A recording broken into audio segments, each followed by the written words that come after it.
Coffee shop nggak akan jalan tanpa pemasok, mulai dari pemasok biji kopi, susu, sampai vendor gelas yang sekali pakai. Kalau data pemasok nggak rapi sejak awal, proses pembelian bisa bikin repot. Kalau semuanya, saya Triwibowo, marketing akurat online yang siap bantu membuat pembukuanmu jadi lebih rapih dan efisien. Masih banyak coffee shop yang menyimpan data pemasok di dalam buku catatan ataupun Excel. Akibatnya, waktu mau pesan bahan, sering bingung cari kontak, lupa catat syarat pembayaran, atau bahkan nggak tahu berapa total hutang ke pemasok. Kalau harus input manual satu persatu ke dalam sistem, jelas buang banyak waktu dan rawan kesalahan. Untungnya, Akratonen punya fitur untuk import master data pemasok. Jadi kamu nggak perlu repot-repot untuk input satu persatu ke dalam sistem. Nah, untuk penjelasan lebih lengkapnya, akan saya jelaskan di dalam video ini. Nah, sekarang kita udah ada di dalam database Akurat Online.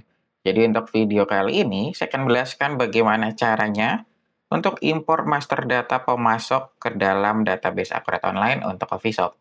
Nah, pertama yang harus kamu lakukan atau yang nanti perlu kamu siapkan sebenarnya itu hanya template-nya aja.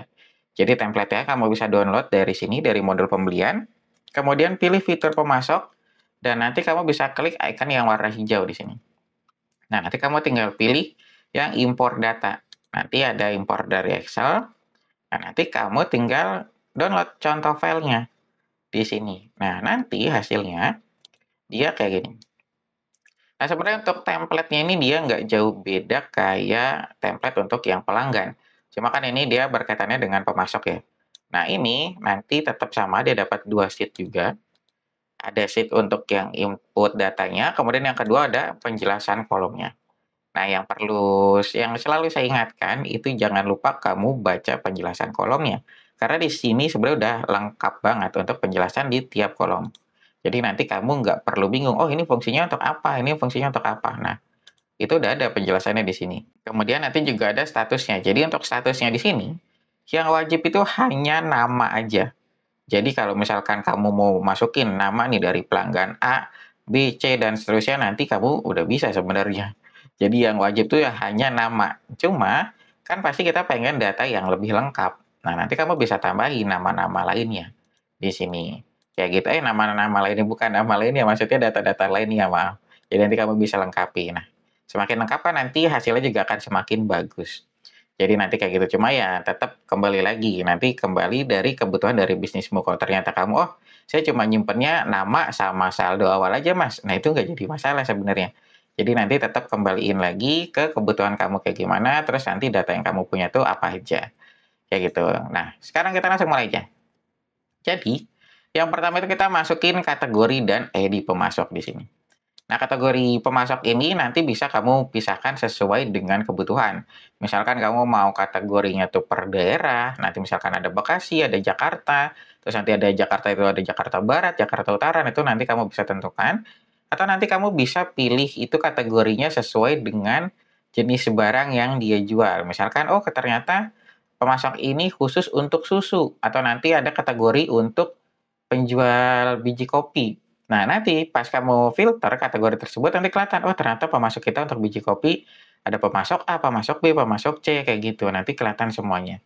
Nanti mungkin hasil akhirnya ada ke situ. Jadi kamu punya filter tambahan untuk pemilihan kategorinya. Jadi nanti kamu bisa sesuaikan dan kamu nggak perlu munculin semua data yang kamu punya untuk pemasoknya. Kayak gitu. Nah, tapi kalau misalkan kita lihat, oh saya nggak punya, ini mas saya nggak mau pisahin kategorinya. Nah, nanti kamu kosongin aja, nanti dia akan langsung otomatis masuk ke kategori yang umum. Secara default-nya dia akan masuk ke yang umum. Nah, kemudian kita ada ID pemasok. ID pemasok pun nanti misalkan kamu kosongin, itu nanti kamu bisa pakai ID yang disediakan oleh Akurat Online, maaf. Jadi ini nanti untuk identifikasi si nomor pemasoknya. Nah, nanti misalkan, oh saya ternyata belum punya juga mas di pembukaan saya sebelumnya. Untuk ID pemasoknya ya, nanti kamu bisa pakai yang dari Akurat Online aja. Cuma, saran saya untuk penomoran di sini nanti kamu edit lagi. Soalnya penomoran yang di sini itu dia terlalu sederhana kalau saya bilang. Ya namanya kan ini template default ya. Nah nanti kamu bisa edit lagi. Nah dia cuma kayak gini aja. Cuma ada fee terus ada nomornya doang. Kayak gitu. Nah sedangkan kita kan punya ada beberapa komponen nih. Nah nanti kamu bisa tambahin di sini. Makanya nanti yang tadi saya bilang kamu harus edit lagi. Soalnya kalau nanti bawaan dari sistem ya hasilnya cuma kayak gini doang. Nanti kamu bisa tambahin misalkan kamu mau nambahin bulannya atau tahunnya. Jadi nanti kamu tahu si pemasok ini kita mulai kerjasama tuh dari bulan dan tahun berapa, atau nanti kamu mau masukin tanggalnya juga, nah nanti kayak gitu. Nanti banyak lah caranya. Nanti kamu bisa sesuaikan. Cuma kalau kamu, oh saya mau dari yang akurat online aja mas penomorannya, ya berarti nanti bentuknya kayak gini. Kayak gitu. Jadi dia tetap sederhana. Tapi kalau misalkan kamu, oh saya punya penomoran mas di pembukaan sebelumnya, ya nanti kamu bisa masukin di sini penomorannya apa. Misalkan kita ada supplier terus kita masukin, kita ada nama bulannya mas sebelumnya, terus ada tahunnya juga, baru kita penomoran di sini. Nah misalkan kayak gini ya contohnya di pembukaan kamu sebelumnya, nah nanti nggak jadi masalah. Atau nanti kayak apa, untuk ID ini terus kamu mau ubah nih untuk penomoran yang di sini sesuai dengan nomor tersebut. Nah, itu juga bisa. Kayak gitu nanti masih fleksibel lah intinya. Terus nanti kamu tinggal masukin kategorinya tuh apa. Misal kita ternyata kita mau masukin aja per daerah, Mas. Kategori kita. Nah, itu bisa. Nah, namanya siapa? Pemasok A contohnya. Nah, kemudian kita bisa masukin kontak yang si pemasok itu punya. Misalkan ada nomor telepon, ada handphone, ada nomor fax juga, email, sampai website-nya juga ada di sini. Nah, ini nanti hasilnya kalau kamu ngisi kontak di sini, nanti kan di sini ada fitur kontak sebenarnya di bagian modul perusahaan. Nah, nanti kamu bisa filter kontak dari si pemasok. Kayak gitu ya. Mungkin nanti kamu bisa, ya kontak ini nanti kamu bisa gunakan untuk beberapa kebutuhan lainnya di bisnismu sebenarnya. Nah, nanti kamu bisa punya data yang lengkap. Nah, cuma tapi kalau misalkan, oh saya mau kosongin aja mas, nah itu kamu lewatin aja nggak jadi masalah. Dia opsional sifatnya. Nah, kemudian kita ada saldo awal juga. Jadi, saldo awal itu, kan sebelum kita input master data, kamu harus cut off dulu. Dan kamu harus tentukan nih, kamu mau mulai pakai akurat online itu per tanggal berapa. Misalkan, oh saya mau per tanggal 1 Januari mas, per awal tahun. Nah, berarti kamu harus cut off per tanggal 31 Desember. Nah, nanti per tanggal 31 Desember itu kamu hitung dulu semua saldonya. Jadi misalkan ada pemasok A, kita masih punya saldo berapa, terus nanti pemasok B kita punya saldo utang berapa. Nah, nanti kamu hitung, baru kamu jadikan saldo awal di akurat online. Nah, misalkan, oh ternyata kita saldo awalnya mau per tanggal 1 Oktober aja, Mas. Berarti kita tinggal masukin 1 Oktober. Nah, untuk format tanggalnya ini dia ada di sini sebenarnya. Oh, maaf kelewat, dia itu ada di atas. Nah, nih. Ada yang tanggal, bulan, dan tahun. Tahunnya yang 4 digit di sini, dengan pemisahnya garis miring. Nah, terus nilainya berapa saldo awal kita? Ternyata kita punya utang 500.000, Mas. Mata uangnya IDR, terus kita nggak ada multi mata uangnya. Terus nomor invoice-nya berapa yang belum kita bayar? Misalkan, oh ternyata dia itu punya invoice pembelian, atau kita faktur pembelian. Kayak gini, dengan nomornya itu 005 contohnya. Nah, terus kita ada syarat bayar saldo. Syarat bayar ini ada kata kunci. Sebenarnya di penjelasan kolom itu, dia ada kata kuncinya sebenarnya. Nah, ini syarat pembayaran saldo awal. Dia itu adanya di dalam sini. Di fitur syarat pembayaran di sini, nah nanti kamu masukin nama syarat pembayarannya itu apa. Misal kita, oh ternyata kita dikasih tempo 45 hari, ya berarti kita masukin net 45. Berarti nanti di Excel-nya kita masukin ya net 45. Kayak gitu, jadi pastikan namanya sesuai. Nah, terus pastikan kita ada beberapa pemasok yang ternyata punya piutangnya itu ada beberapa transaksi yang belum dibayar. Ya nanti kamu tinggal masukin transaksi selanjutnya itu berapa. Misal kita per tanggal 1 Oktober juga kita masukin di sini. Nah, saldo awal kita ada yang belum dibayar itu cuma 240.000 contohnya. Nah, ini nomornya berapa? Ternyata kalau yang ini dia nomornya 011, Mas. Dia sama dikasih temponya 45 hari juga. Kayak gitu, karena dia sama nih ke pemasok A. Nah, jangan lupa kamu copy yang di bagian ini. Nah, ini pastikan kamu sama, karena nanti dia mengacunya tuh ke ID pemasoknya di sini. Karena kan kita nanti mau menambahkan si saldonya ini, yang 240.000 ke pemasok yang sama. Kayak gitu, jadi nanti dia patokannya tuh ke ID pemasok di sini. Untuk apa? Untuk acuannya. Kayak gitu. Nah, terus kita tinggal lanjut. Ini kan udah oke nih untuk saldo awal kita. Kemudian kita ada beberapa kolom tambahan sebagai karakter, terus nanti ada angka sama tanggal. Nah, jadi di akurat online itu kita menyediakan atribut dan kolom tambahan yang bisa kamu pakai. Cuma dia sifatnya opsional. Jadi mungkin ada beberapa customer saya yang butuh untuk penambahan kolom tambahan. Jadi misalkan dia mau memunculkan informasi apa, atau nanti ada tanggal apa, nah itu nanti kamu bisa munculin di sini. Cuma kembali lagi, dia sifatnya opsional. Kalau kamu nggak mau pakai, itu nggak jadi masalah. Kamu tinggal lewatin. Cuma kalau kamu pakai, nanti kamu juga bisa. Kayak gitu. Nah, terus kita selanjutnya ke alamat pembayaran.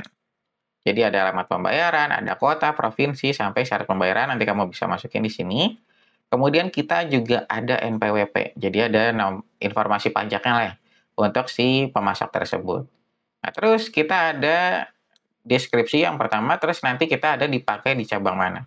Nah, ini misalkan nanti kamu pakai fitur yang add-on untuk multi-branch. Jadi nanti kamu bisa dipisahin nih, oh ternyata pemasok ini untuk cabang saya yang di Bekasi. Nah, nanti untuk pemasok yang B, ini untuk cabang saya yang di Jakarta. Nah, itu nanti kamu bisa pisah. Jadi nanti antar cabang itu nggak bisa ngelihat si pemasoknya itu cabang sebelah itu punya pemasok siapa aja. Jadi nanti bisa kamu kunci. Nanti fungsinya dia ke arah situ. Nah, kemudian kamu juga bisa atur akun perkiraan terkait dari si pemasok tersebut. Jadi nanti misalkan ada akun utang di sini, terus ada akun uang muka, itu nanti kamu bisa masukin. Terus nanti ada lagi untuk alamat pajaknya nih. Ada informasi pajaknya lagi di sini. Kayak gitu. Jadi nanti kamu bisa tambahkan sesuai dengan kebutuhan yang ada di bisnismu. Nah, terus ini kan kita udah selesai nih. Kita udah selesai, kita tinggal simpan. Nah, terus kita udah simpan, baru kita masuk lagi ke sini. Tinggal kita impor aja. Nah, impornya tetap kayak tadi dari modul pembelian, pilih fitur pemasok. Nah, nanti di sini kembali lagi ke icon warna hijau, kita klik yang impor data. Impor dari Excel kita pilih, terus kita tinggal unggah aja. Nah, kita pilih yang pemasok.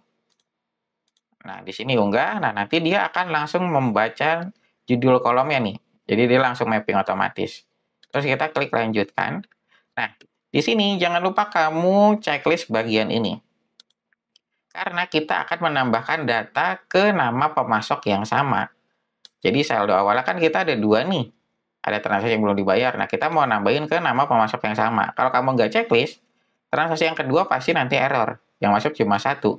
Karena dibacanya dia double.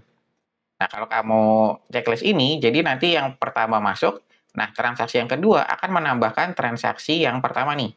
Ke pemasok pertama, maaf. Karena dia mengikatnya ke nama pemasok dan si ID pemasok di sini. Makanya tapi kamu perlu checklist nih bagian ini. Kalau kamu nggak checklist, pasti yang transaksi kedua dia akan error. Kayak gitu. Nah, kalau udah kamu checklist, kamu tinggal lanjutkan aja.